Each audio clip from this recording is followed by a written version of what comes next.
Langsung kita sudah terhubung dengan Ahmad Zaini Zain, jurnalis Transmedia. Ahmad, selamat siang Ahmad. Update terakhir seperti apa hingga saat ini? Masih ada tenda di belakang Anda.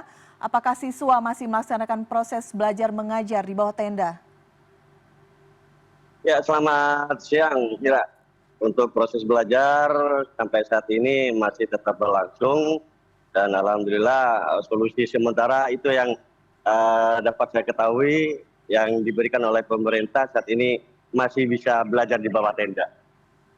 Baik, biasanya aktivitas anak-anak di sana belajar mengajar dimulai pukul berapa hingga pukul berapa dan ada berapa kelas yang melaksanakan belajar di bawah tenda ini, Ahmad? Siap, untuk proses belajar mengajar seperti biasa masuk pukul 7. Nah, berhubung sekarang hari Jumat, lebih cepat pulangnya. Namun terpantau tadi pagi proses belajar mengajar masih tetap berjalan. Ahmad, mungkin bisa diceritakan kembali kronologis bagaimana kemudian sekolah di sana disegel sehingga para pelajar setidaknya ada 111 siswa begitu ya. Kini harus merasakan dampaknya belajar di bawah tenda. Mungkin mereka merasa tidak nyaman. Ya, betul. Hampir 1 bulan ini mereka sudah merasa tidak nyaman karena sudah memasuki musim penghujan ya. Tapi dapat saya jelaskan untuk kronologis dari kejadian ini berawal sekitar tahun 1970 di mana pemilik lahan itu sempat diminta oleh pemerintah untuk mengukur lahannya. Nah, itu masih belum tahu kepastian untuk apa. Nah, sehingga pada tahun 1971 sempat dibangunlah sekolah itu. Nah, dulu kenapa pihak pemilik tanah mau diukur?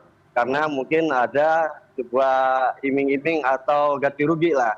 Nah, karena setelah tahun 71 berdiri dan selanjutnya masih belum ada kejelasan, nah pada tahun 85 pihak tuan rumah Visiatun waktu itu menanyakan status itu kepada pemerintah. Nah, ternyata lahan yang dia miliki sudah berubah status menjadi perkaton. Nah, karena merasa dirugikan mungkin, nah Visiatun bersama keluarga yaitu ahli waris Rasidi itu berdatanglah ke kantor DPRD pada tahun 2022 sehingga pada tahun itu ditemukanlah bahwa percaton yang sudah berstatus sebelumnya itu tidak benar gitulah.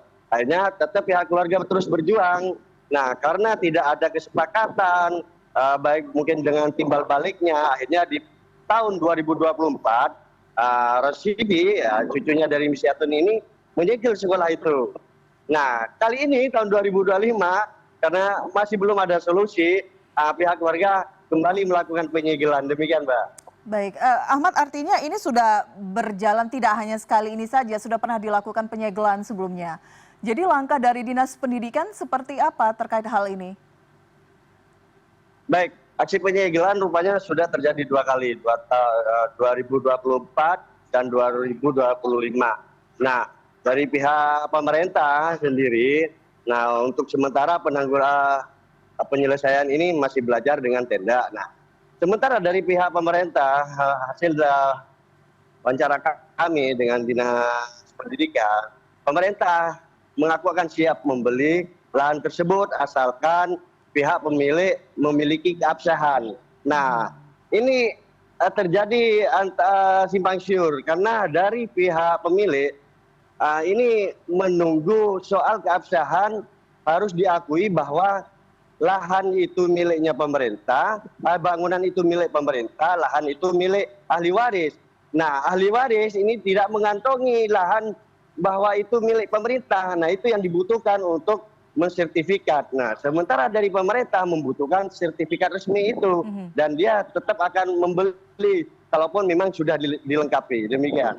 Baik, ini setidaknya semoga ahli waris, pihak dinas, pemerintah kabupaten setempat bisa duduk bersama karena sekali lagi anak-anak kita yang kemudian terdampak dan harus merasakan belajar dengan tidak nyaman di bawah tenda apalagi sudah menjelang ujian akhir semester. Bagaimana respon orang tua pelajar sendiri di sana? Ya, dengan kondisi seperti ini, wali murid, orang tua murid sangat cemas sekali. Mengingat tengah memasuki musim penghujan, memang terpantau saat ini Dari tenda sudah dipasang antrak ya untuk mengantisipasi agar tidak becek. Tapi meski demikian mereka tetap cemas karena dari 2 tenda yang dibangun itu disikat-sikat menjadi 6.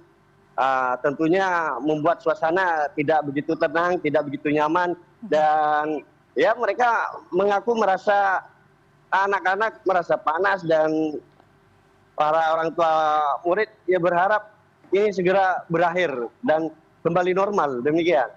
Ya, baik, karena memang tidak layak juga harus belajar di bawah tenda karena tidak ada kondisi darurat seperti itu ya.